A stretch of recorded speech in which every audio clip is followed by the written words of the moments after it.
Dozens of community members gather at LZ Peace Memorial to honor 7 Vietnam veterans who recently died from the effects of Agent Orange.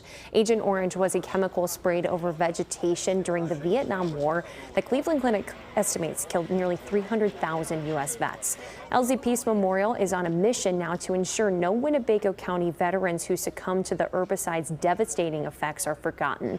The 2026 Agent Orange Memorial Commemoration Ceremony featured an official unveiling of 7 new names to the wall, recognition of the veterans' families, and a closing gun salute.